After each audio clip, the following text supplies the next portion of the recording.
Bem, boa tarde a todos. É com grande satisfação que recebemos todos vocês para esse nosso primeiro webinar do nosso Conselho Temático dos Assuntos Tributários da FIEG. Os Conselhos Tributários da FIEG são um braço muito importante aqui da nossa federação, porque também é uma forma de aproximar os empresários da federação, trazer suas questões em diversas áreas, e esse é um trabalho muito bacana que o nosso presidente Sandro vem desenvolver. Antes de tudo, eu tenho que transmitir para vocês esse recado. Vou ler aqui para vocês. De acordo com a Lei Geral de Proteção de Dados, informamos que esta reunião está sendo gravada e será armazenada pela FIEG. Será divulgada pelos canais de comunicação do sistema FIEG. Caso alguém se oponha à gravação, que se manifeste. Caso fiquem todos em silêncio, entenderemos que todos estão de acordo. Aqui conosco está presente o superintendente da FIEG, o Igor, o nosso assessor tributário, Cláudio Henrique, e os palestrantes de hoje. Nosso convidado, Alexandre Limiro, e o nosso assessor e membro do nosso conselho temático, o Medeiros. No momento oportuno, farei a apresentação deles. Mas, para fazer a abertura do nosso encontro de hoje, eu convido o nosso presidente da FIEG, Sandro Mabel Escoto. Meu querido Zupani, senhoras e senhores, obrigado aí, é uma alegria grande estar participando com vocês. Sejam bem-vindos aí a essa nossa webinar.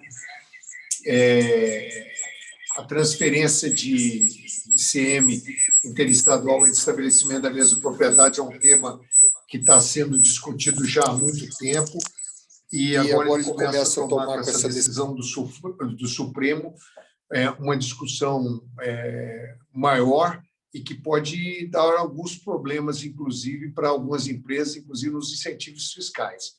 Então, eu queria cumprimentar esse nosso conselho todo, tributário, um conselho recente, que está sendo conduzido aí de forma competente pelo nosso Eduardo Zupani, que gosta do tema, ajuda nos debates. Então, obrigado, Eduardo, aí, e essa webinar super importante. Aliás, é um assunto que já vem sendo alvo aí de estudos em reuniões aí promovidas pelo nosso conselho e também com outras entidades. Nossos cumprimentos também ao advogado e consultor tributário Ivanildo Medeiros, o Alexandre Limiro, sócio do Limiro e Saliba Advogados, que aceitaram esse convite para interagir conosco e debater esse assunto. Muito obrigado a vocês aí, a gentileza de poderem participar, debater, um tema importante. E, como é do conhecimento de todos, em recente decisão aí do Supremo Tribunal Federal, julgou que as transferências de mercadoria entre estabelecimentos do mesmo titular não configuram fato gerador da incidência de ICM, ainda que se trate de circulação interestadual. É fato que a medida, no âmbito das discussões sobre a Lei Candir, traz grandes e muitos impactos para os contribuintes goianos, sobretudo para as empresas que possuem filiais em outros estados. Diante de tal magnitude do assunto, é muito oportuno, né, essa webinar para uma discussão mais aprofundada, aberta aí ao público em geral, com participação especial de empresários, contadores, secretários de economia e outros tantos aí. A questão de tributos sempre foi prioritária na agenda da FIEG e do empresário, de uma maneira geral, né? E também na agenda da indústria, há tempos desde quando, ainda deputado, em que nós relatamos lá no Congresso o assunto da reforma tributária, nós sempre defendemos reforma que incluísse tributo dos três entes federativos, e que nós entendemos que ela, bem feita, ela seria capaz de melhorar aí o ambiente de negócio, propiciar um crescimento maior da economia. Portanto, essa discussão de hoje ela é muito importante. Obrigado aos nossos advogados que participam dela, obrigado ao Conselho, a todos os membros do Conselho, a todos os empresários. Nós temos que ter muita atenção nesse assunto, principalmente quem tem, por exemplo, filial em outro estado e faz transferências de mercadorias. Se você não incidir ICMS, você não tem a saída, portanto, você não vai ter um incentivo fiscal sobre isso. Será que vai ser assim? Então, tem toda um arcabouço aí que tem que ser analisado, e é dentro dessa análise que nós vamos estar discutindo aí hoje. Por isso, uma boa webinar para todos nós e que o conhecimento possa servir. E parabéns novamente aí ao nosso conselho conduzido aí pelo Eduardo Zuppani. Obrigado, Zuppani, uma boa tarde a todos. Obrigado, presidente. Então, o nosso conselho vai dar início à discussão desse tema, mas antes eu gostaria de fazer uma breve recordação do que se passou. Nós estamos agora no momento com 91 participantes, e me desculpem não declinar o nome de vocês, porque é muita gente. Então, todos considerem-se homenageados aqui por estarem conosco nesse momento. Espero que essa reunião seja de bastante proveito. Mas vamos lembrar o seguinte: todo o ordenamento do ICMS, na questão da transferência de produtos de um estado para outro, para estabelecimentos do mesmo proprietário, do mesmo CNPJ, ele foi baseado na Lei Candir, ou seja, na Lei Complementar 87/96. Ou seja, esse é um tema que já está consolidado há 25 anos. E, dessa forma, nós temos hoje uma harmonia, e a gente já convive tranquilamente com essa questão da transferência. Só lembrando, a transferência de um estado para outro, para o mesmo estabelecimento, ele se configura de maneira semelhante que uma operação de venda. Então, o ICMS, parte fica na origem e uma parte vai para o destino, completa-se quando a operação comercial for realizada. Então, há uma harmonia nesse sistema e nós, da indústria, que é o meu caso, a gente fica já consolidado dessa forma. Ocorre que, em 2017, em setembro, o estado do Rio Grande do Norte ele entrou com uma ação declaratória de constitucionalidade no Supremo. Estava havendo, na ocasião, algumas empresas querendo fazer a transferência sem recolher o ICMS, e elas vinham ganhando na justiça. Então, para dar segurança jurídica, o Estado do Rio Grande do Norte requereu essa ação declaratória de constitucionalidade para dar segurança jurídica. Então, essa ação foi para o Supremo e o relator passou a ser o ministro Fachin. Quando foi agora, em abril, o Fachin colocou em pauta de julgamento essa... O Fachin não, ele entrou, né, com a sua decisão, foi pautado e o Supremo decidiu essa questão. Só que decidiu diferentemente daquilo que se esperava. Ele declarou certos itens que tratam dessa questão da transferência entre estados, declarou que são inconstitucionais. Bem, as entidades da época, tanto do lado empresarial como do lado fiscal, não conseguiram ou não viram o momento de segurar o Fachin para discutir os reflexos dessa questão. Então, isso caiu como uma bomba no colo das duas partes envolvidas, tanto do lado fiscal, do fiscos estaduais, mais o DF, também do lado da indústria. E a decisão tomada ela é irreversível na configuração jurídica de hoje, ou seja, ela vai ter que ser aplicada.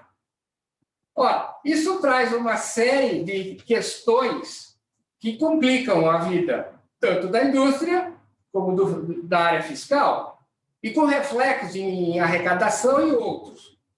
Então, o que nós precisamos entender é como isso vai, de fato, refletir nas indústrias. Então, aquela harmonia que eu citei, nesse momento ela desapareceu. Nós vamos ter que construir, indústria e fisco, uma nova harmonia entre os estados. Isso não é tarefa fácil. Então, a conversa de hoje vai ser em torno de quais reflexos isso traz para o nosso dia a dia. Bem, aqui conosco está o Cláudio Henrique, também, que é o nosso assessor aqui na FIEG, é o coordenador do nosso conselho temático, e nós temos aqui os palestrantes de hoje. O membro do nosso conselho, que é o Ivanildo José Medeiros, ele é bacharel pela Universidade Presbiteriana Mackenzie, é sócio da Ramos e Medeiros Advogados Associados, e ele está há 25 anos atuando na área tributária como consultor de grandes grupos econômicos.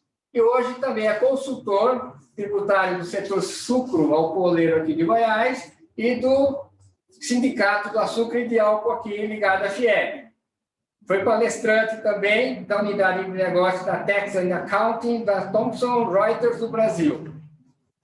E aqui à minha direita, o nosso convidado de hoje, o advogado Dr. Alexandre Limiro, graduado em Direito pela Universidade Federal de Goiás, com mestrado em Direito em Relações Internacionais e Desenvolvimento pela PUC Goiás.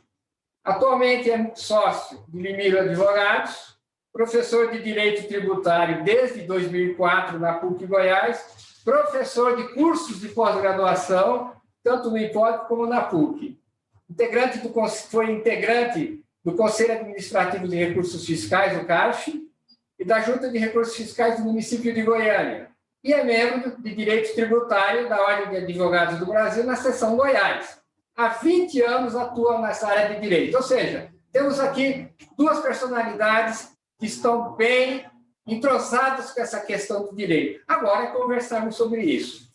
E para dar uma certa ordem aqui, porque o tema é muito vasto, nós fizemos uma pesquisa aqui dentro da FIEG nos sindicatos para saber a extensão dessa questão e o que eles traziam para nós. Pegamos essas informações todas, sintetizamos em 4 perguntas, 4 grupos de perguntas. E eu vou passar essas perguntas para eles para começar, então, a explanação sobre essa questão. Então, inicialmente, vamos falar sobre segurança jurídica. A questão sintetizada é a seguinte: os estados poderão autuar os contribuintes que praticam operações com base nos dispositivos da Lei Complementar 87/96, ora considerados inconstitucionais. Como ficam as operações a partir dessa decisão? Com a palavra aqui o nosso convidado, o doutor Alexandre Limiro. Presidente Zupani, eu agradeço essa oportunidade, agradeço ao presidente Sandro Mabel também, ao nosso colega de lidas tributárias de longos anos, Claudio Henrique, ao nosso ilustre debatedor, doutor Medeiros. É um prazer estar com vocês na tarde de hoje, ouvintes. Mais uma vez, a pergunta da segurança jurídica vem à tona em razão de uma decisão do Supremo Tribunal Federal. Bem, posso dizer, de princípio, que o Supremo Tribunal Federal acho que deu uma excelente contribuição para a reforma tributária ter um encampamento de todos os estados nesse processo, porque agora criou-se uma celeuma muito grande nas tributação das operações interestaduais. Com relação, presidente Zupani, a como ficam as situações daqui em diante, nós temos não apenas na Constituição, mas no Código Tributário Nacional, dispositivos que querem conferir uma segurança para o contribuinte. Até porque, cientes de que a alteração de forma assodada, de uma hora para outra do jogo tributário, é capaz de inviabilizar o exercício de uma atividade econômica. Bem, no presente caso, acho que a maioria dos assistentes, dos que estão nos assistindo aqui, tem alguma situação em que existe uma combinação de operações, uma movimentação entre estabelecimentos, ora, por causa do fato desse estabelecimento estar em um ambiente mais propício para conseguir uma matéria-prima, para ser pré-processada, para depois ser remetida para outro, que a distribuição fica melhor, ou, como estamos aqui no estado de Goiás, não podemos tirar isso de foco para usufruir do benefício fiscal, em que, em razão da sistemática de crédito e débito do ICMS, criou uma excelente oportunidade para que estados utilizassem o artifício do benefício fiscal para criar uma desoneração aqui na sua região, trazendo incentivos, e essa desoneração acabaria sendo repercutida no preço dos produtos, porque o ICMS assim compõe, em outros estados. Então, essa foi a tônica que levou ao cenário que estamos hoje. Bem, com essa decisão do Supremo Tribunal Federal, já que não incide o ICMS nas transferências, essa válvula que os estados possuíam, como o estado de Goiás, para conceder benefício aqui e trazer um resultado econômico aonde for destinado o produto, deixa de ser existente, tanto no aspecto jurídico como no econômico, tendo em vista que essa norma ela tem um complexo econômico profundo. Mas isso não quer dizer que, desde dessa decisão, estamos desassistidos no sentido de manter as situações como estão ocorrendo. Num debate prévio aqui com nossos ilustres participantes, nos pareceu ser um consenso de todos que os efeitos da decisão do Supremo Tribunal Constitucional, do Supremo Tribunal Federal, não podem ser estendidos para além daquilo que foi decidido. E ali foi decidido que essa questão foi declarada inconstitucional, fazendo referência à Lei Complementar 87. Essa lei complementar ela traz uma norma geral sobre o assunto, mas ela não atinge, em uma única canetada, a vigência das normas dos entes estatais, dos estados e do Distrito Federal, que ainda continuam vigentes até serem retiradas do mundo jurídico, ou por uma outra decisão que se refira a elas, ou sendo revogadas. E até então, com essas normas, nós temos, então, a previsão do jogo atual que continua sendo aplicado nos estados. Essas normas, elas tratam esses tipos de movimentações como saídas para efeito da incidência do ICMS, como todos nós sabemos, e dão direito à manutenção dos créditos. E qualquer mudança de postura que um determinado estado venha a tomar, voltando naqueles dispositivos que disse do Código Tributário Nacional, nós temos dois, o artigo 100, que exclui a aplicação de penalidades em qualquer caso que for seguida uma norma tributária ainda vigente. Temos o artigo 146, que preserva, no caso de ter tido algum lançamento envolvendo crédito, ICMS, e sendo aplicado esse impedimento, essa mudança só pode aplicar para fatos geradores futuros. Então, nós temos aí dois dispositivos que ajudam o contribuinte a segurar-se diante de uma situação de algum estado, por exemplo, falar, não, agora eu já vou aplicar aqui a decisão do Supremo, já não vou aceitar mais o crédito, e isso trazer algum desequilíbrio entre o jurídico e o econômico. Agora, fica também a dica que se eu fosse empresário, e passo isso para os meus clientes, de não ficar nessa posição de esperar essa indefinição para, às vezes, já começar a fazer as adaptações diante desse novo cenário, o que pode ser ocorrido caso haja a modificação da empresa, deixar de ser uma matriz e passar a ser uma outra pessoa jurídica. Mas a gente vai falando isso, mais detalhes no decorrer do debate, para a gente não deixar de abordar os outros temas. Enfim. Medeiros, tem algo a acrescentar? Tenho, sim. Tem muito, né? Tenho bastante. Boa tarde a todos. Boa tarde, presidente Samuel, do plano, nosso amigo aqui, nosso colega Alexandre, nosso amigo Paulo Henrique. Esse assunto, o Supremo já está dizendo que não existe ICMS nas transferências há 34 anos. A primeira discussão ocorreu quando ainda não era nem era a representação. Você fazia uma representação do Supremo para considerar a inconstitucionalidade do determinado dispositivo legal. Na época, o Estado da Paraíba tentou tributar as operações de cana-de-açúcar dos engenhos para as usinas. Desde essa época, o Supremo vem dizendo que não incide ICMS nas operações de transferência, porque não existe a situação jurídica. Depois veio a súmula 66 do STJ, né? Que diz que não costuma faturar do ICMS, simplesmente do mercado livre, no estabelecimento.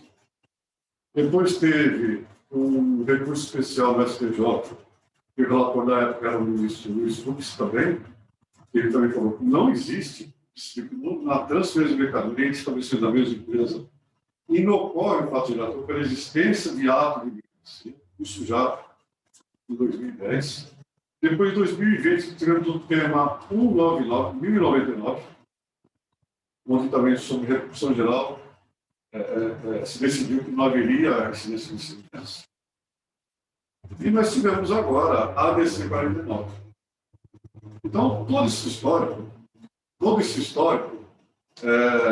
tem levado a determinar que não tem ICMS nas operações de transferência. Agora, seguindo a pergunta que o Zupani nos colocou, se os estabelecimentos podem ser autuados pelos que eles fizeram no passado.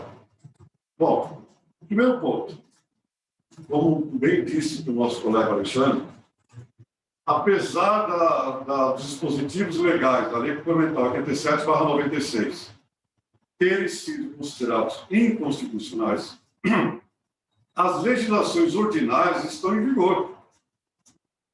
Então, se o contribuinte, neste momento, ele for aplicar a decisão do Supremo e não tiver nenhum amparo jurídico, ele pode sim ser questionado pelo fisco estadual se a norma estadual prevê incidência do ICMS. Então, do ponto de vista de ser autuado pelo passado, nesse momento não existe. Mesmo porque ainda existe, além dos estados necessitarem de um convênio dentro do CONFAS para tratar essa operação, os embargos de declaração que foram interpostos pelo Estado do Rio Grande do Norte, ele prevê justamente algumas situações. Primeiro, ele quer que sejam validadas as operações até hoje. E ele quer também que isso só vigore, que a decisão de nulidade só vigore a partir do exercício seguinte da decisão. Bom, o CONCEFAS também fez um ofício para o Supremo, onde ele expôs uma série de situações que nós já conhecemos, de desequilíbrio de arrecadação, e o CONCEFAS também pede que,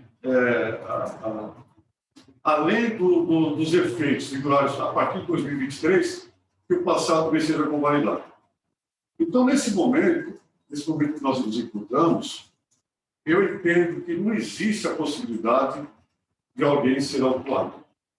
Não existe, porque existem negociações dentro do CONFAS para regulamentar isso.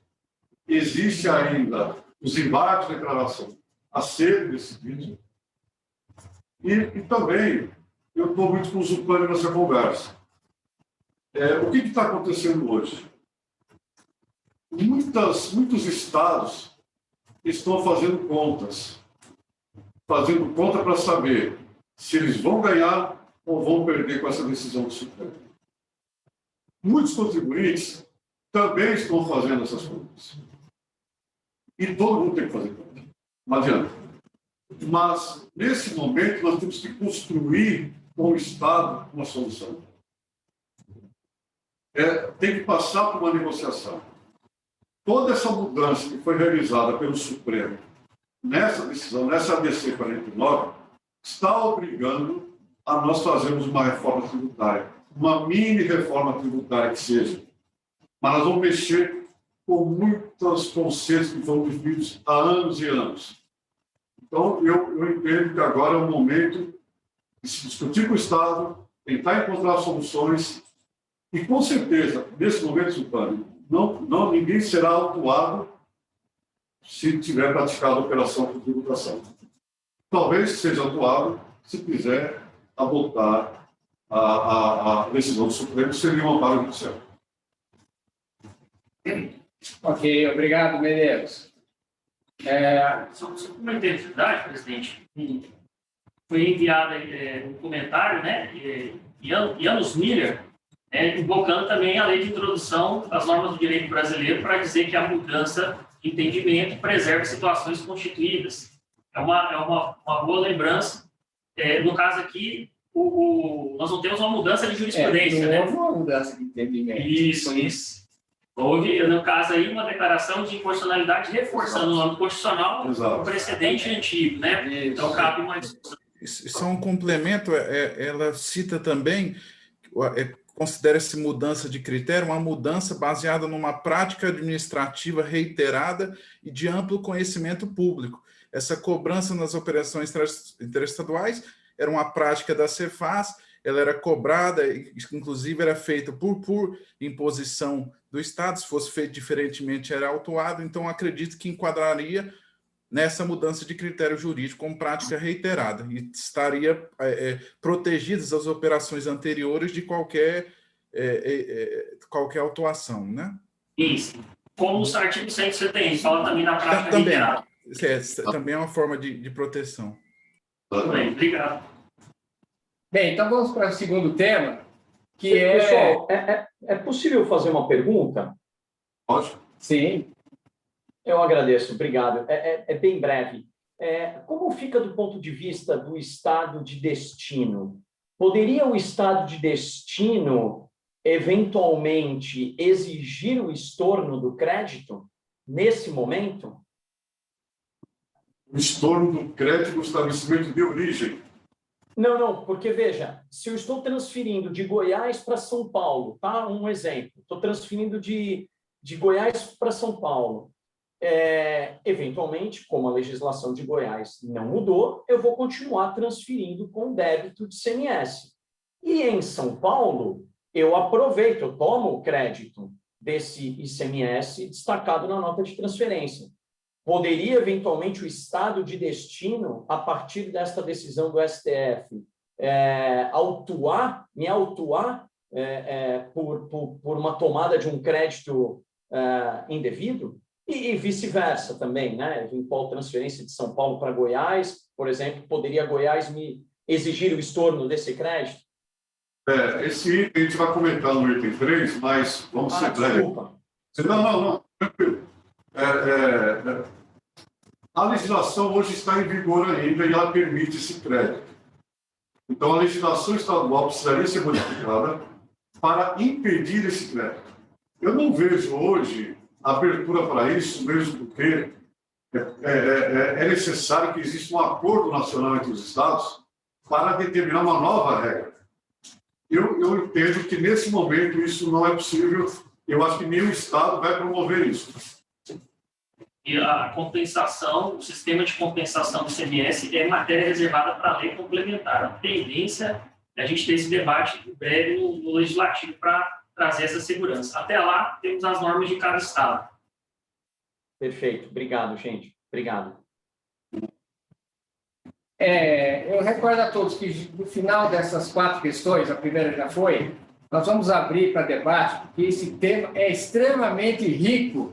E, claro, o que nós colocamos aqui são os pontos assim, mais visíveis, mais todos acabam vivendo. Porém, temos uma série de particularidades e detalhes que os senhores vão trazer aqui também. E aí nós vamos ter um debate bastante rico. Mas, enquanto isso, temos um item 2 aqui, que também é extremamente sensível aqui para as indústrias goianas, que se trata da perda de incentivos fiscais. Então, a questão que eu passo aqui para o doutor Alexandre Lino haverá diminuição ou perda de incentivos fiscais em decorrência da ausência de ICMS nas transferências? Inevitavelmente, presidente, o efeito econômico é imediato, né? Se for dar eficácia imediata e aplicação a esse entendimento do Supremo Tribunal Federal. Juridicamente, sabemos que ele já no âmbito da Lei Complementar 87, já produziu seus efeitos, né? Mas enquanto ainda remanescem essas normas estaduais, a gente tem essa situação que trouxe na pergunta anterior, que praticamente a gente continua um pouco ainda com esse cenário sendo aplicado. Mas, vindo a retirar essa questão da mesa, ou seja, na hora que houver efetivamente a aplicação plena por todos os estados dessa decisão, nós vamos ter que repensar a forma como estão estruturadas as operações. E aí é que entra o gancho que eu deixei na primeira pergunta. Porque hoje nós temos filiais em que se especializam com determinada parte da produção, aproveitando os benefícios fiscais e levam o efeito econômico desse incentivo para um determinado estabelecimento em que a logística vai ser executada, a distribuição vai ser executada. Isso aí acontece muito. Muitas grandes indústrias estão assim estruturadas aqui no nosso estado. Bem, se a transferência não tem incidência de ICMS, é claro que aquela mágica do ganho econômico que o estado que dá o incentivo realiza não vai mais poder ser concluída. Então, isso vai exigir do empresário uma reestruturação total da forma como organiza o seu negócio, em que ele vai ter que pensar, não tratar da maneira mais matriz e filial, mas dentro de uma única pessoa jurídica, essa estruturação. Ele vai ter que fazer com que haja dois pressupostos. A gente está falando hoje do imposto de operação sobre circulação de mercadorias. Operação é um negócio. Operação, negócio jurídico só existem entre duas pessoas, pelo menos, diferentes. Não existe um negócio consigo mesmo. Então, ele vai ter que transformar a matriz e filial, que para fins do ICMS até então era tido como contribuintes autônomos, como efetivamente duas pessoas jurídicas distintas, de olho no ICMS. Mas no direito tributário não tem nada que faça com um tributo que não gere reflexo em outros. E aí o que ocorre? Ele vai ter que avaliar nos termos da apuração do seu imposto de renda, da contribuição social, do PIS, da COFINS, do IPI, se essa alteração não vai causar, às vezes, um outro reflexo que possa ser tão grave como o desincentivo da operação do ICMS, porque ela deixou de ter a oneração entre as transferências. Então, como disse o doutor Medeiros, contas e mais contas, né, terão de ser efetuadas. E esse é um exercício que aquele empresário que se antecipar e tiver a possibilidade de se adaptar primeiro, vai passar ao largo dessa insegurança que existe entre o momento em que se rompe com um estilo, com uma norma que estava vigente, que molda comportamentos, até a gente ter a definição de uma nova regra do jogo clara. Lembrando que estamos falando dos 27 entes federados, cada um defendendo a sua arrecadação e os seus empregos. Então, empresário, você pode ficar assistindo, esperando para ver o que vai fazer, ou você pode já, essa é a pergunta que eu incentivaria, tomar medidas para sair dessa discussão, dessa insegurança e conseguir manter o seu negócio, né? Nesse caso aí, haverá necessidade dos estados que concedem um incentivo que criem mecanismos para permitir que essas empresas que estejam aqui hoje estabelecidas e desejam sair dessa relação matriz-filial para duas pessoas jurídicas distintas, possam fazer a migração desse incentivo e possam continuar mantendo a sua operação estruturada aqui no nosso estado. Obrigado, doutor Ligueiro. Medeiros, Vamos lá. vamos acrescentar. Vamos acrescentar. Eu fiz uma divisão aqui em relação a dois tipos de incentivos. Incentivos de crédito presumido ou crédito otorgado, que você eventualmente possa ter nas operações interestaduais. Esse fatalmente você irá perder, porque você não tem ICMS na operação, você não vai ter incentivo. Até se discute alguns incentivos que eles são calculados sobre o valor da operação, não sobre o valor do ICMS. Ou seja, você não teria ICMS, teria o valor da operação, teria um incentivo. Mas, com certeza, o Estado ele vai cortar esse incentivo, porque para ele não está trazendo retorno nenhum. Então, crédito otorgado e crédito presumido, nas operações interestaduais, em transferência, o contribuinte vai perder esse incentivo. Agora, temos em outros estados também a questão do diferimento na importação.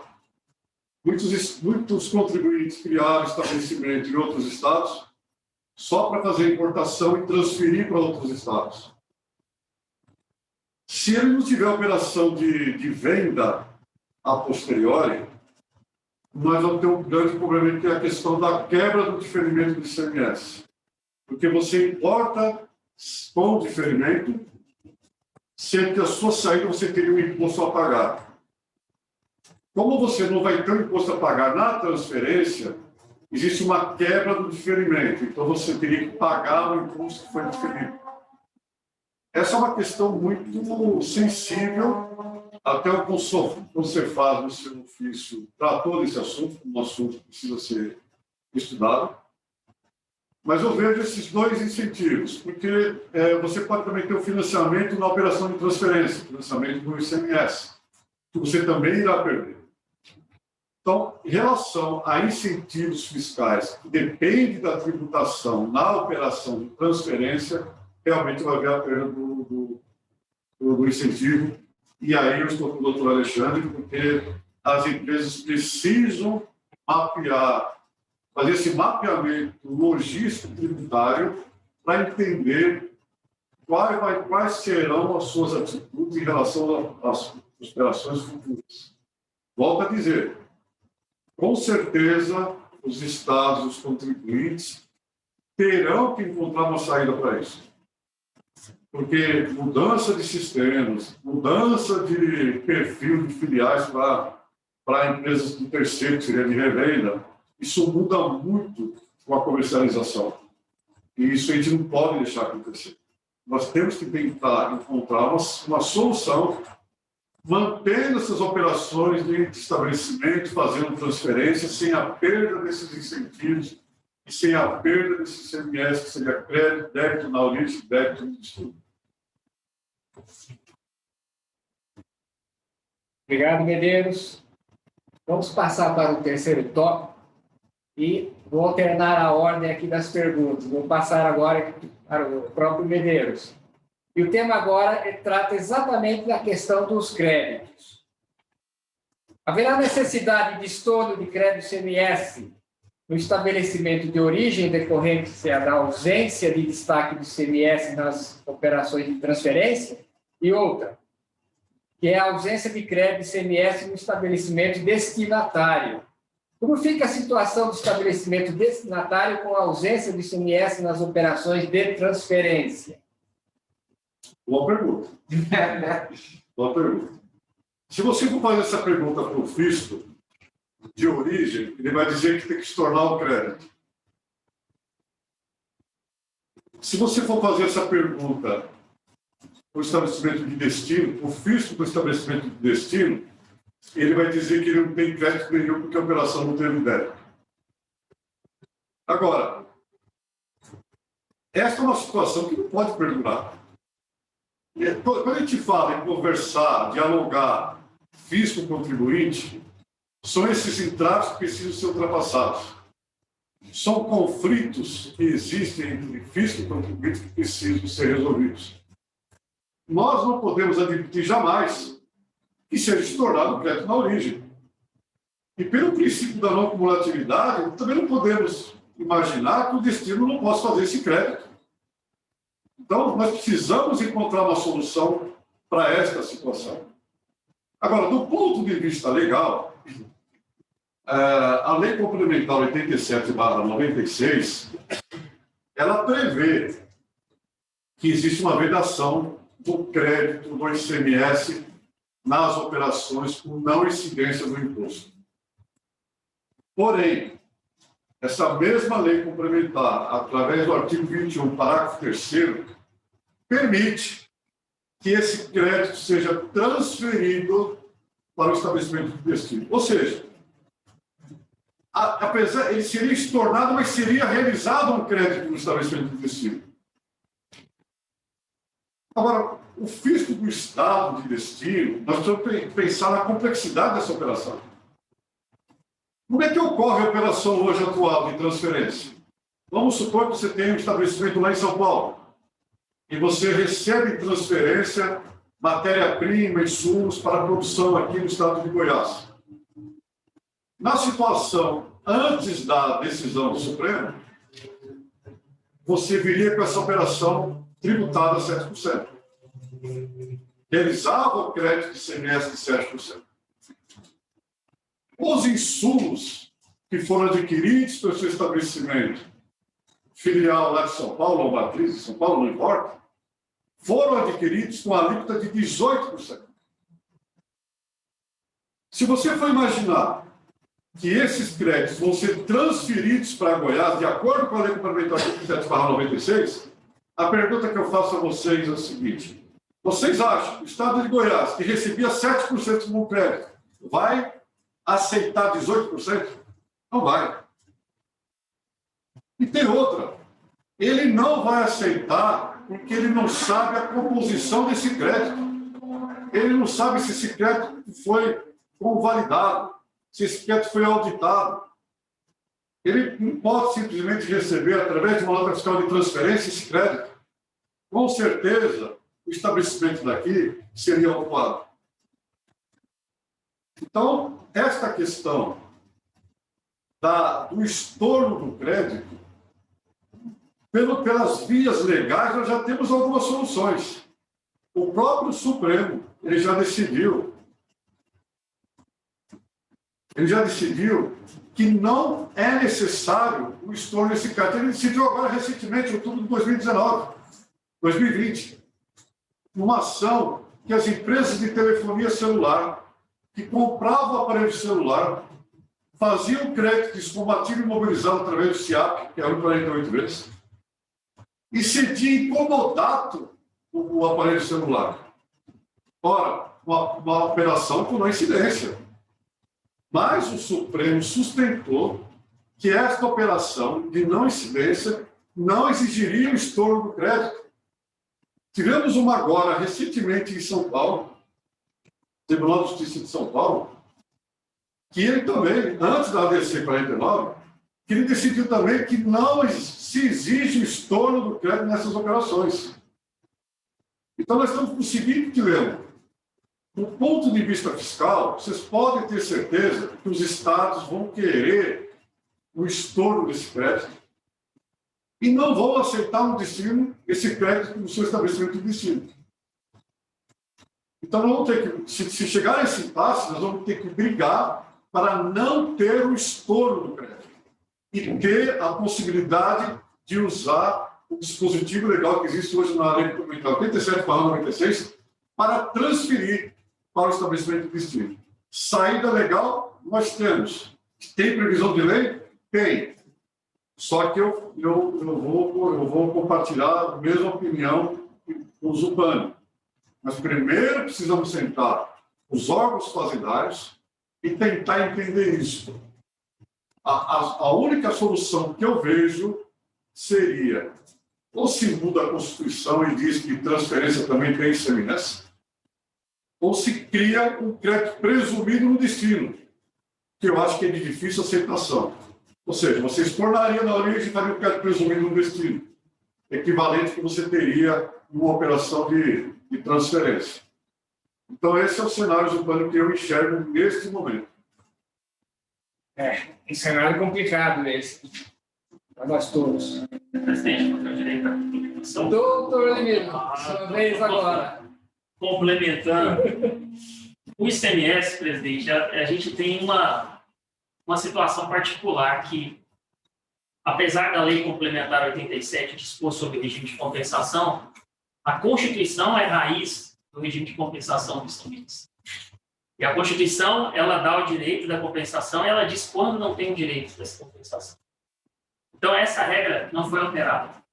E essa regra diz o seguinte: o direito ele se dá em cada operação em cima do ICMS devido, aproveitando-se o devido nas operações anteriores. E não será aproveitado esse ICMS, ou seja, haverá o estorno ou cancelamento em dois casos. Quando o montante devido nas operações seguintes, objeto de isenção ou não incidência, ou na operação seguinte, tendo isenção ou não incidência, se anula o anterior. O que eu estou querendo dizer? O próprio mote da decisão do Supremo para dizer que não tem incidência entre estabelecimentos é dizer que não tem operação. Só que o termo operação é o mesmo termo colocado pela Constituição para dizer que tem que ter anulação e que não gera créditos. Traduzindo em miúdos, senhores, o fato de você ter uma transferência de um estabelecimento para outro não é uma operação. Portanto, não pode dizer que é uma operação que tem os dois requisitos para mudar a regra do crédito, isenção ou não incidência. Se não é uma operação, qual é o fundamento constitucional para dizer que tem que haver o estorno desse crédito? Repetindo, entre dois estabelecimentos, não existe operação, portanto, não tem fato gerador de ICMS. Mas se não existe operação entre dois estabelecimentos, eu não tenho também uma operação sujeita a não incidência e nem isenção. Por quê? Porque nem é operação. O que é operação? Negócio jurídico de duas pessoas diferentes. Qual é o caso que leva à anulação do crédito? Apenas quando a operação, negócio entre pessoas jurídicas diferentes, for objeto de isenção ou não incidência. Então, esse é um ponto que, se vier à tona, né, a discussão de anular créditos, deve ser colocado. O contribuinte vai chegar no estado de destino e falar, mas por que eu tenho que gozar meu crédito se fala que tem que ter uma operação sujeita a não incidência? Saiu do estabelecimento goiano, veio aqui para São Paulo, isso não é operação. Então, não basta não ter incidência, tem que ser uma operação sujeita a não incidência. Então, esse é um ponto interessante para ser colocado. Agora, compelir o estado de destino a aceitar um crédito que está originado num estado de origem, nós precisamos, porque vivemos numa federação de lei complementar. Então, urge que haja a atuação do legislativo para poder resolver a questão. Como aconteceu com a convalidação dos incentivos fiscais, né? Houve essa mobilização. Obrigado, presidente. Posso complementar? Sim, sem dúvida. É interessante a gente ler o que diz o mandamento constitucional. Ele diz o seguinte, que o ICMS era não cumulativo, compensando-se o que for devido na operação relativa à circulação ou prestação de serviços, com o montante cobrado nas anteriores. Ele não fala na anterior, nas anteriores. Ele quer determinar o seguinte, se você teve um estorno na operação anterior, esse estorno foi cobrado nas operações anteriores. Então, ele pode ser feito um crédito pelo estabelecimento de destino. Então, a possibilidade de perder este crédito, mesmo que ele venha a ser exigido, estornado, eu acho muito difícil. O princípio da não cumulatividade é muito forte nesse sentido. Exigiria uma mudança constitucional. Exatamente, exigiria uma mudança constitucional. Então, eu penso que qualquer estorno que venha a ser realizado tem que ter uma saída para o estabelecimento de destino fazer esse crédito.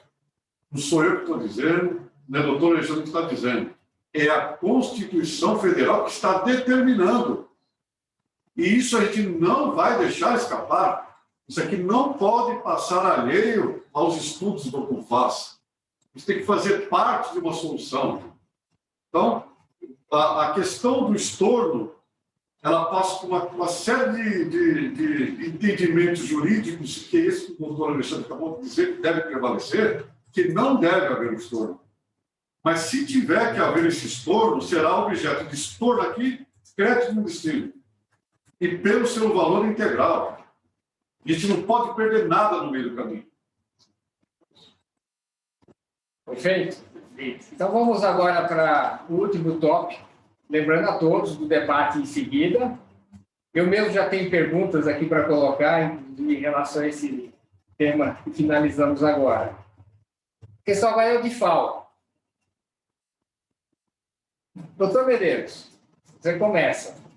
O DIFAL, será pela alíquota integral do ICMS, haja vista que não há imposto na operação? Como é que fica também a questão dos bens do ativo imobilizado em transferência? Veja só, Zupani, a decisão do Supremo, quando ela trata que não há ICMS nas operações de transferência, ela não está tratando só mercadoria de revenda, ela não está tratando só de insumos, está tratando também de material de consumo e de bens do ativo imobilizado, em que pese que alguns estados já têm uma não incidência e isenção para essa operação. Mas veja só, se você tem um estabelecimento aqui no estado de Goiás, que você recebe um bem de transferência de outro estado, se ele não cair naquela regra de isenção que já existe hoje, que os bens do ativo na área industrial e para estabelecimento agropecuário, você tem uma isenção do ICMS, esta operação que vinha tributada vai vir sem ICMS. Eu não tenho dúvida nenhuma que o fisco local vai querer cobrar o ICMS sobre a diferença das alíquotas. Ora, veio 0, internamente é 17, eu vou ter 17%. Mas não é isso que eu entendo, não. Veja só. Voltando à Constituição novamente, artigo 155, parágrafo 2º, diz o seguinte: nas operações e prestações que destinem bens e serviços a consumidor final, contribuinte ou não do imposto, localizados em outro estado, adotar-se-á a alíquota interestadual e caberá ao estado de localização do destinatário o imposto correspondente à diferença. Neste caso, nós não temos alíquota interestadual. Então, o primeiro pressuposto para calcular o diferencial de alíquota já não existe. Então, não tem como calcular o diferencial de alíquotas. A meu ver, essa é uma das operações que nós seríamos beneficiados. Muitas empresas, apesar de ter isenção na compra de máquinas e equipamentos, mas tem muito material de manutenção que são adquiridos de fora do estado e são obrigados a pagar o diferencial de alíquotas.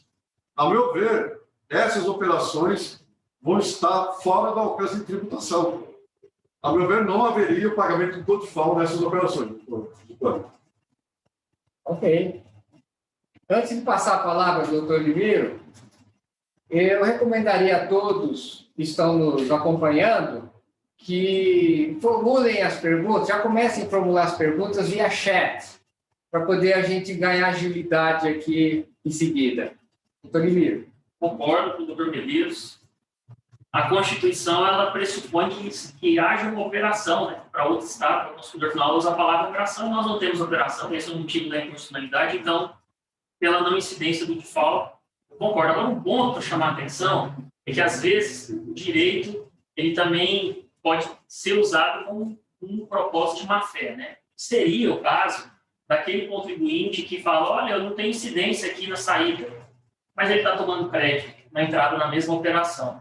Então, eu acho que o contribuinte, dependendo da linha que ele vai adotar, se ele vai ser beneficiado por essa decisão ou não, é importante ele manter uma coerência na sua apuração do ICMS, para que esse argumento justamente não seja utilizado e tenhamos a figura do abuso do direito, né? E o abuso do direito, ato ilícito diz a legislação. Bem, obrigado, doutor Limiro. Então, encerramos essa parte de exposição. Então, vamos agora conversar sobre as questões específicas que cada um de vocês vai poder trazer para enriquecer esse nosso encontro. O nosso assessor Cláudio aqui vai compilar as perguntas todas e nos transmitir aqui. Mas eu queria só colocar uma questão que eu não entendi aqui muito profundamente nessa questão do estorno. A gente falou muito em circulação de mercadoria baseada na lei de circulação. Mas eu percebi nessa história toda que o Supremo julgou exatamente que não há circulação de mercadoria no sentido do imposto. Porque foi exatamente isso que ele falou. Não houve a circulação, então não há o que se falar em ICMS. A circulação não se viu por completo. Exatamente. Todos os aspectos jurídicos, econômicos. Então, as leis que estão vigorando sobre essa questão também não se aplicariam? É isso? Olha, a lei estadual existe. Sim, ela existe. Então, ela está aí até ela ser revogada. Agora, como é que fica a questão do crédito? Nós não temos débito de ICMS, não sei se conseguem ver aqui, pessoal. Você tem 2 estabelecimentos, mas é a mesma pessoa jurídica. Não tem operação de circulação. Muitas vezes a gente fala, ICMS é imposto sobre o quê? Imposto sobre o quê, ICMS, presidente? Diz circulação de mercadoria. Mas aí, se a gente ler na Constituição, o que está escrito lá, doutor Medeiros? ICMS é um imposto sobre a operação de circulação. Tem que ter um negócio jurídico. Exatamente. Então, olha só esse ponto de vista que vai ter que ser adotado agora. Até então, um estabelecimento, matriz filial, era considerado como contribuintes autônomos. Então, entre eles existiria um fato gerador de ICMS. Mas o Supremo diz, não, na verdade, eles são um só. Entre eles não existe operação de circulação. Ok, mas o fato de sair um produto do estabelecimento A para o estabelecimento B não teve operação. Mas essa operação terá quando sair desse estabelecimento B para uma outra pessoa jurídica. E aí que é o ponto do raciocínio nosso. Isso. A operação seguinte para esse terceiro é que não pode ter, que tem que ser isenta ou não incidente para anular os créditos anteriores. Essa é a perspectiva que vai ter que ser vista aqui agora. Agora, isso afeta o incentivo? Demais. Por quê? Porque o incentivo aqui estava rolando nesse estabelecimento de um Estado e trazia essa situação aqui para esse outro. Como é que esse Estado vai dar incentivo se não tem oneração de ICMS aqui? Ele vai ter que dar um incentivo e o outro aqui vai ter que aceitar a desoneração? Muito difícil, né, doutor, para falar assim, eu quero que traga os empregos para cá. Aí eu vou dar essa desoneração aqui. Então, esse é o dilema que exige uma lei complementar para estruturar essa saída. Exatamente. A grande parte dos incentivos hoje foram realizados também nessas operações de centro de distribuição, de filiais atacadistas, né? Onde se criou uma possibilidade de se trazer um estabelecimento de um determinado Estado para poder o Estado também pegar uma parte do ICMS, né? E a outra parte ficar com o contribuinte. Então, essa operação realmente, quando o Supremo decide que não há operação, ele acaba também com incentivo em relação a essa operação. Então, do ponto de vista jurídico, essa decisão ela tem todo o fundamento. Só que quando a gente leva para a prática, foi construído todo um castelo de incentivos em cima da operação de transferência. Então, isso realmente a gente vai ter uma tendência muito grande de perder. Bom, então vamos passar as perguntas. Nós temos uma aqui. Quando for preciso recolher o ICMS substituição tributária na entrada, também não terá crédito? Pergunta da Gisele. Recolher o ICMS substituição tributária na transferência, é isso? Deve ser, né? Eu acho que pode abrir o microfone. Deve ser na transferência. Bom, se você tiver alguma operação de transferência que você, eventualmente, tivesse que recolher o ICMS substituição tributária, dentro da lógica que nós estamos falando aqui, não haveria nem fatejador para recolher o ICMS na entrada, porque não houve uma operação de circulação jurídica. Né? Não tem efeito. A decisão do Supremo determina que as operações de transferência não têm mais efeito fiscal. Se não tem efeito fiscal, ela não tem efeito fiscal em várias questões. Eu entendo que até numa operação de entrada que você tivesse que recolher o ICMS substituição tributária, eu entendo que você não poderia, você não deveria, não seria obrigado a fazer esse recolhimento. Mas se chegar à conclusão que você tem que fazer esse recolhimento, o estabelecimento, pelo princípio da não cumulatividade, vai poder fazer esse crédito. Eu não vejo como não fazer esse crédito. Agora, se a operação substituída não for, né, a de transferência, se for, por exemplo, até o consumidor final, a substituição tributária posterior, que aí sim a gente está falando de um terceiro, com certeza, aí continua tudo como está, né? Pode ser atribuída a responsabilidade para o estabelecimento aqui do Estado, mas o ICMS que ele vai estar recolhendo não vai ser sobre transferência. Não, né? foi bem levado, doutor Alexandre, porque veja só, eu tinha percebido da questão. Se você recolhe o ICMS ST na entrada, é porque você é substituído. E se você é substituído, você não pode fazer o crédito pelo pagamento do ICMS substituição tributária pela entrada. Hoje já é assim, certo? Porque a sua operação depois é de substituição, você não tem operação de ICMS na nova operação. Agora, se esse estabelecimento que está pagando ICMS substituição tributária na entrada vier realizar uma operação de transferência interestadual, ele não tem nem que se tornar, porque ele também não fez crédito. Bem, vamos à próxima pergunta, mas eu vou fazer uma experiência um pouco diferente. Eu vou pedir para que a pergunta seja feita ao vivo. Vou experimentar isso aqui. Então, a pergunta seguinte aqui é do Leon. Eu estou vendo o Leon ali, o Leon Denis. Leon, por gentileza, transmita a sua pergunta aqui para os nossos companheiros. Está liberado. Por acaso, o DIFAL não passa a ser um empecilho? Primeiro, né, boa noite, já quase boa noite, doutor Alexandre, os doutores aí, prazer, uma satisfação. Alexandre, nós já quase participando juntos num curso, eu fui acometido pelo Covid-19, não deu certo, né? Tudo bem. Como o DIFAL não perde o sentido, no caso aí das operações de transferência do mesmo estabelecimento, porque ele acaba sendo desproporcional, né? Ele é um incentivo a desproporcionalidade, na minha visão. Estou pensando correto?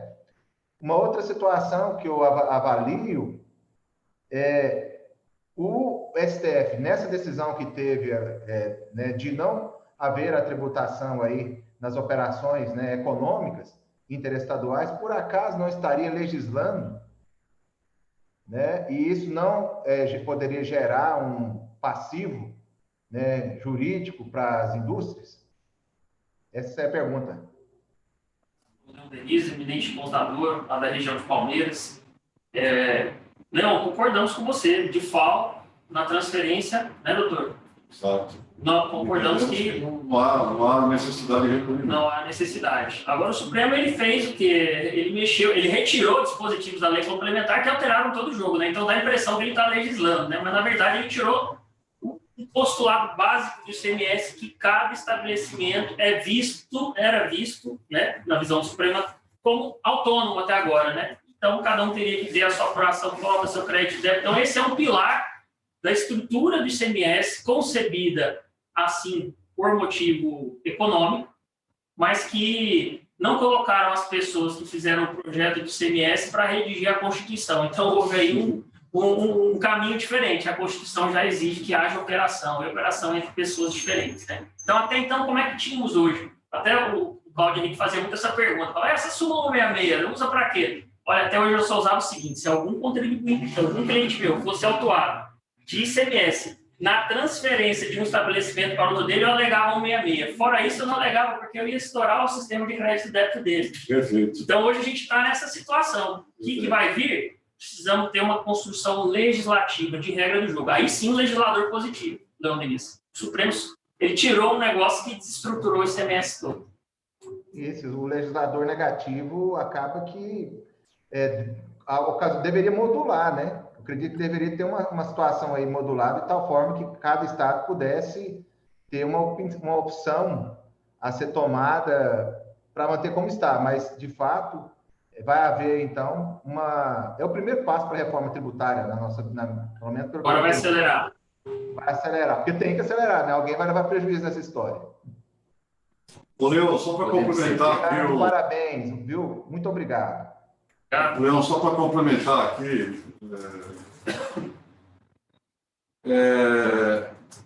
com certeza, os estados não vão perder essa fatia do ICMS diferencial da alíquota. Eles vão regulamentar isso de uma maneira, através de convênio, enfim, não sei qual vai ser o instrumento que vão fazer, lei complementar, enfim, para poder continuar arrecadando, porque isso está previsto na Constituição, só que a Constituição, evidentemente, que o Supremo agora tirou dessa fatia as operações de transferência. E eles não vão permitir isso. Com certeza, eles vão regulamentar isso de outra maneira e caberá a nós avaliar se essa regulamentação ela é legal ou não é legal, enfim. Só para complementar que esse sonho de não pagar o diferencial da alíquota ainda está um pouco distante, tá? E o doutor Medeiros falou uma coisa, a Patrícia, ela tinha mandado um recadinho justamente nessa linha, lembrando que na decisão que o STF deu no DIFAL, no convênio, agora falei o número recentemente, da modulação que ele colocou, ele estendeu um prazo, né, até 2021, mas já dando toque, né, para dar tempo de fazer a lei complementar. Né? Pode ser a situação que nós tenhamos aqui nesse caso. Doutores, ainda estava pensando numa outra situação, se vocês me permitem. Imagina que nós estamos num estado que o item tem uma tributação a 7%.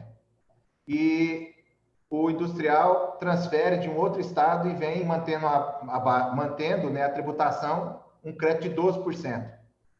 Só que nesse estado de destino, o produto vai sair a 7%.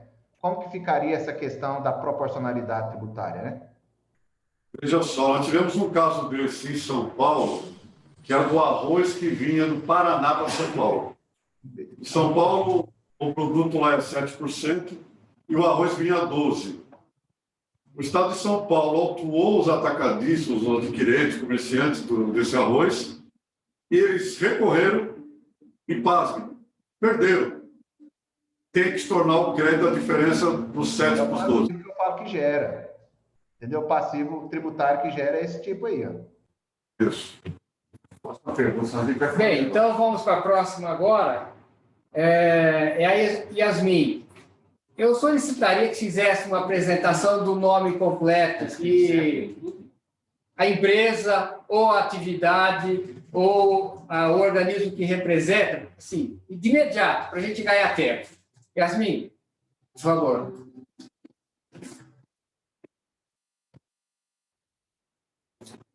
Cadê Yasmin? Cadê Yasmin? Está aí no ar Só ainda? escrever. Mas a gente pode comentar, acho que está bem clara a pergunta dela. Teve uma decisão agora do STJ recente, acho que 2019, se não me engano, que ele disse que o estabelecimento que fez a transferência da mercadoria e pagou pode restituir ICMS independentemente do destinatário ter feito crédito. Porque tem aquele artigo 166 do CTN que diz que você tem que fazer prova de que não houve a recuperação daquele imposto pelo destinatário. E o próprio STJ definiu que, neste caso, não haveria essa necessidade. Então, até esse momento, eu estou vendo que quem transferiu, recolheu o ICMS e o estabelecimento de destino fez o crédito, cabe sim pedir de restituição. Doutor, vamos só ler a pergunta, porque eu acho que o pessoal não está enxergando a pergunta. Então, a pergunta foi: quanto ao ICMS pago nas transferências anteriormente à decisão de inconstitucionalidade do STF, será cabível o pedido de restituição? É isso que o doutor... Vamos lá. Se a modulação não tiver modulação, né? Se não tiver modulação, se valer e se também não houver nenhum entendimento entre os estados para convalidar o passado. Se isso não ocorrer, o que vai acontecer? Todas as operações do passado foram indevidas, tributadas indevidamente. Aí cabe a pergunta: posso pedir restituição? Pode, porque foi uma operação que foi considerada inconstitucional, você destacou a mais durante os últimos 5 anos, você destacou o ICMS indevidamente, mesmo que o outro estabelecimento de destino tenha feito crédito. Decisão do STJ, tá? E no caso aí do artigo 66, né, do não repasse da repercussão do ônus econômico, é claro que aqui nós não vamos ter, né, porque são estabelecimentos da mesma empresa. Não tem repasse do ônus econômico, então, né? Exatamente os fundamentos do STJ. Isso. Ok. Temos mais perguntas, Cláudio? Então, vamos fazer as perguntas orais agora. Quem tiver perguntas, sinaliza pelo sistema da mãozinha, né? E aí a gente abre o microfone para que possa fazer a pergunta.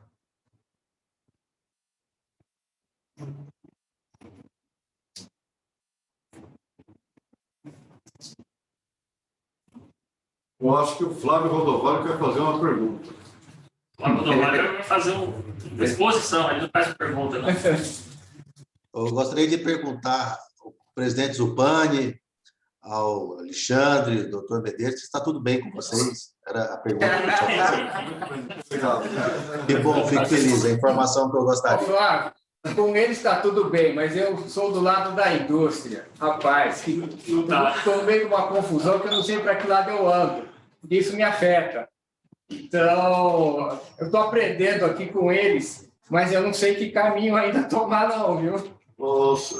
Flávio e senhores, demais senhores e senhoras, o Zupani fala isso, mas tudo que já está falando aqui, ele já está bolando, para ele não tem novidade nenhuma.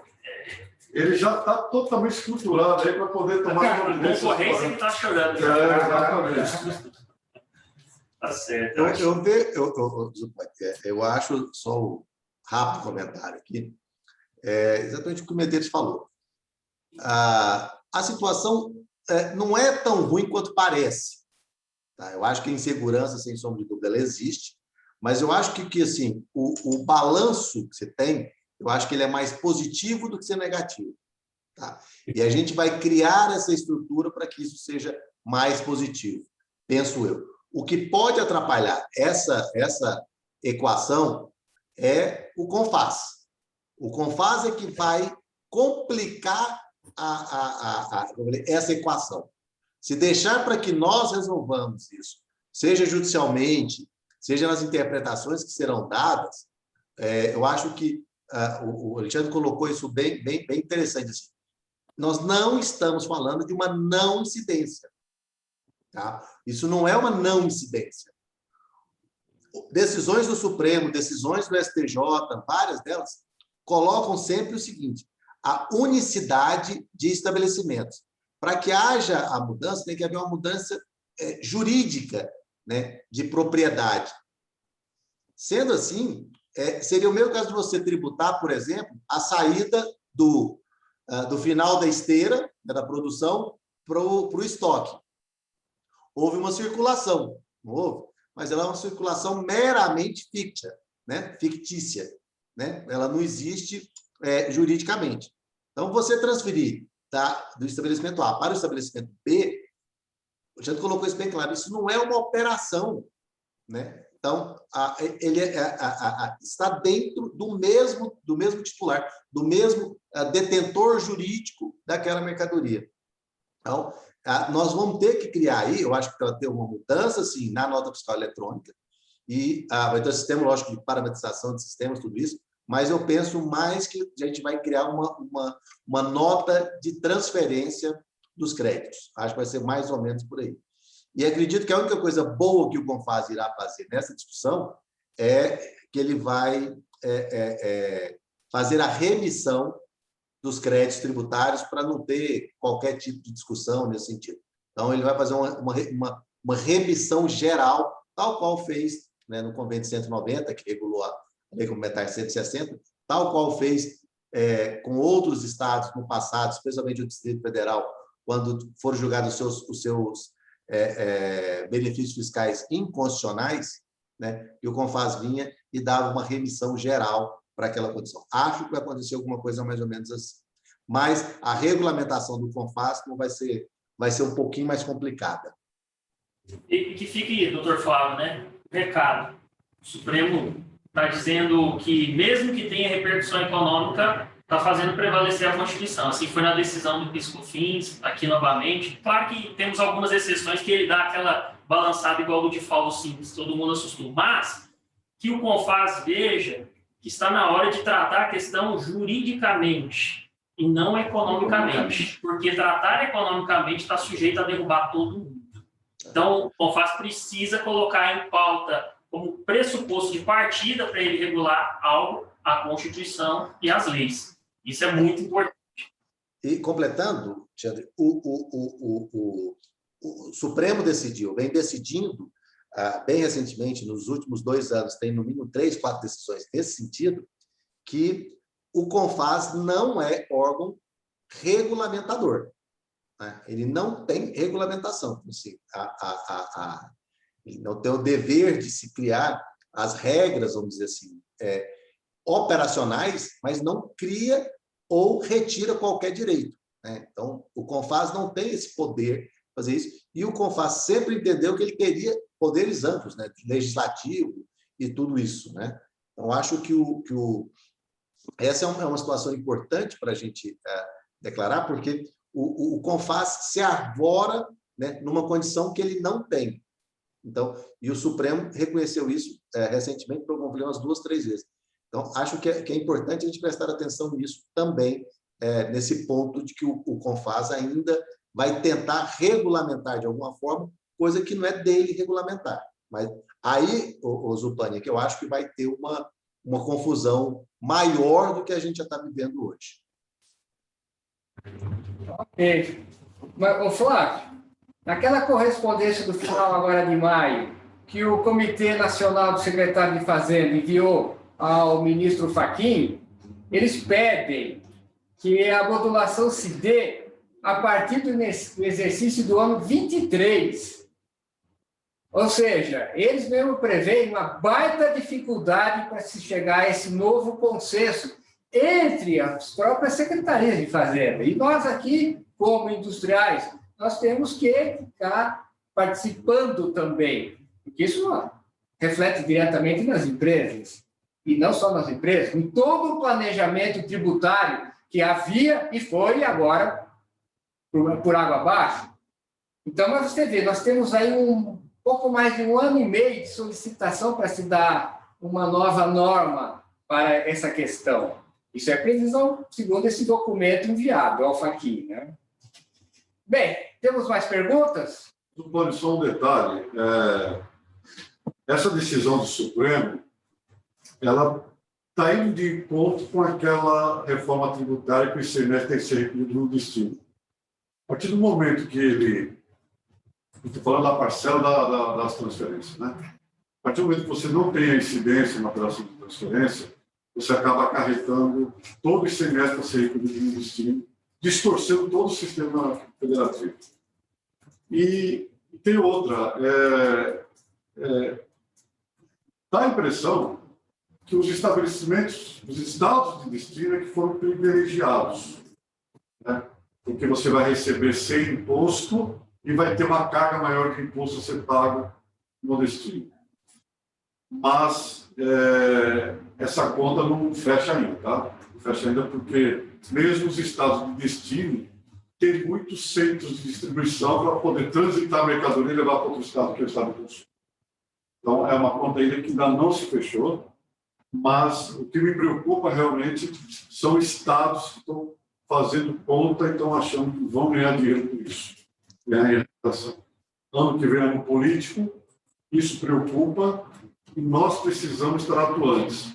A DIAL, FIEB, para impedir que essas situações venham a ocorrer.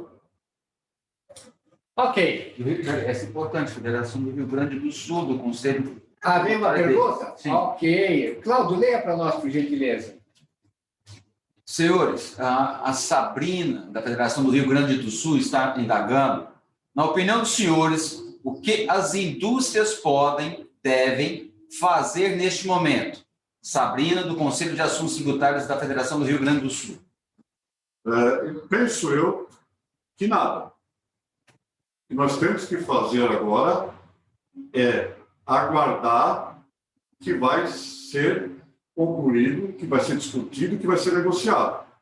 Agora, veja bem, isso é uma decisão de cada contribuinte.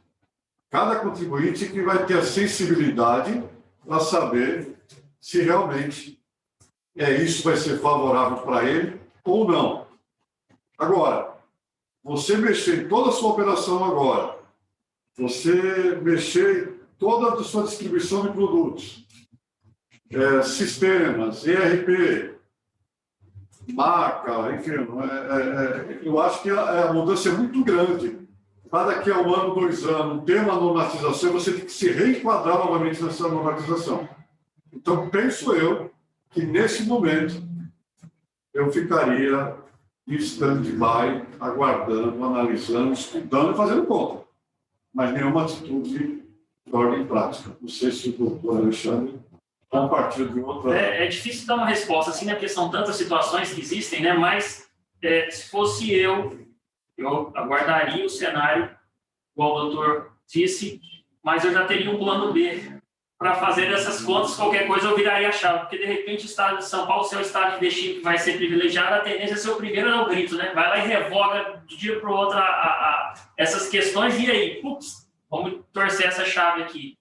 Qual que é o caminho que eu vejo se isso acontecer? Que esperamos que não, porque eu acho que diante da confusão surge sempre um bom senso. O Brasil é assim, né? Na hora que pegou fogo, alguma coisa sai. Mas se surgir essa necessidade extrema, a saída é tratar estabelecimentos, matriz e filial, como pessoas jurídicas diferentes.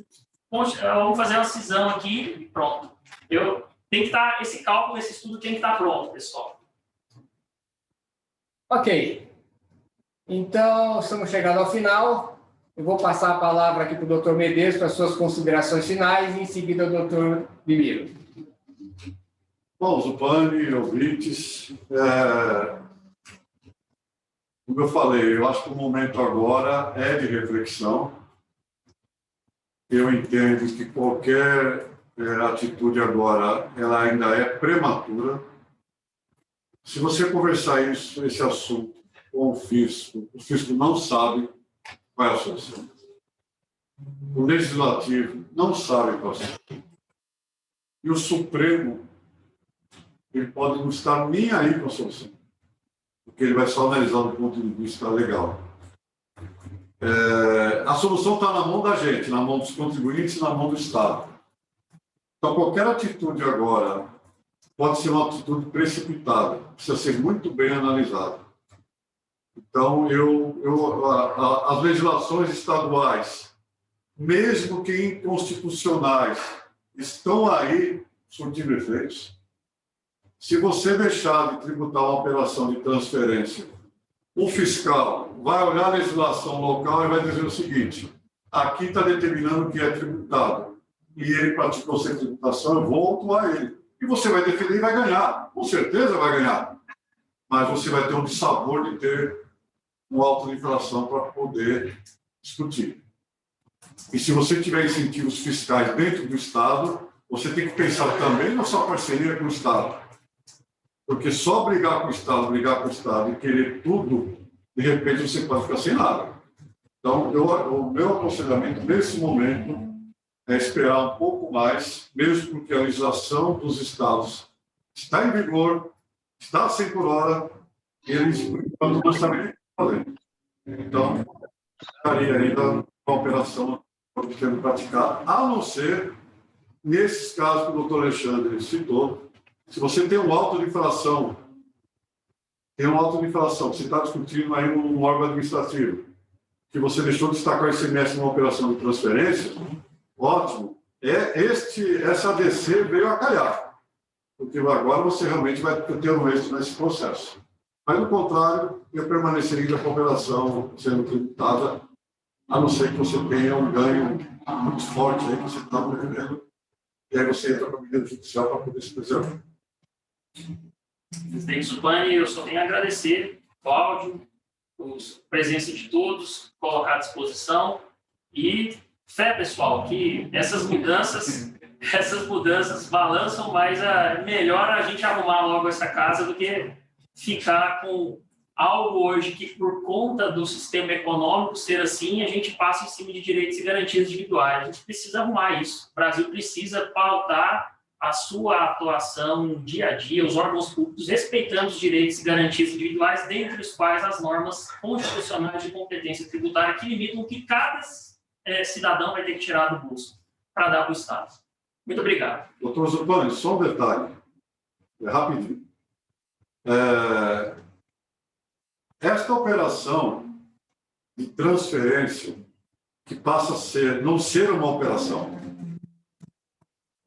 vai ter um impacto muito grande nos municípios, nas áreas agrícolas. Porque as operações entre áreas agrícolas e as indústrias, se forem, por exemplo, no caso, eu estou falando no caso do setor do socorro, onde todas as usinas possuem áreas agrícolas, onde cada área tem uma filial lá dentro. Todas essas operações de cana-de-açúcar são feitas através de transferência.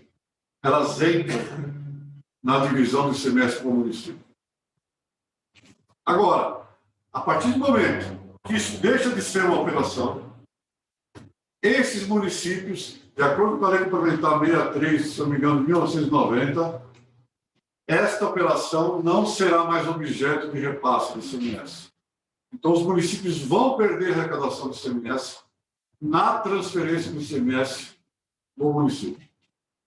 Então, isso tem um impacto muito grande aqui no estado de Goiás, e os municípios, quando se aperceberem disso, eles vão querer uma solução para isso. Isso é uma outra live, né? É uma nova discussão. Uma nova discussão. Presidente, só informa que vai estar disponível. Bem, então estamos chegando ao final. Informo a todos que a gravação dessa nosso encontro estará disponível no YouTube. Então, quem quiser rever algum conceito aqui explanado, vai estar à disposição. Eu lembro que esse é um tema bastante espinhoso e veio numa hora inconveniente, porque nós estávamos aqui de olho numa reforma tributária, que é enorme, e acabamos tendo que fazer uma mini-reforma antecipada e com uma conclusão que tem que acontecer, porque a reforma tributária nós acompanhamos aí há mais de 20 anos sem que ela, de fato, se concretize. cada vez que ela aparece mais próxima, acontece um fenômeno que faz com que ela se postergue. Nós tivemos até o nosso presidente aqui da federação, que foi relator de uma delas, que quase chegou ao final, mas também não acabou acontecendo. Mas essa que nós estamos discutindo agora, ela tem que acontecer, porque a decisão do Supremo está tomada. Então, cabe a nós agora encontrar uma solução. E eu digo nós, porque nós, do lado da indústria, nós queremos mudar a postura, nós temos que participar ativamente para construirmos, junto com o lado arrecadador, uma norma que possa ser equilibrada, não só do lado do fisco, mas do lado também do fornecedor do fisco, das indústrias. Então, esse é o propósito do nosso conselho temático aqui na Federação das Indústrias. Agradeço a todos e continuo solicitando que nos forneçam a contribuição para que a gente possa enriquecer cada vez mais esse debate, para que a gente construa cada vez mais os meios mais firmes possíveis para melhorar a relação de produção, relação de arrecadação e com todos os entes envolvidos. Lembrando que não é só a indústria, o comércio também sofre dos mesmos efeitos. Obrigado a todos. Uma boa tarde.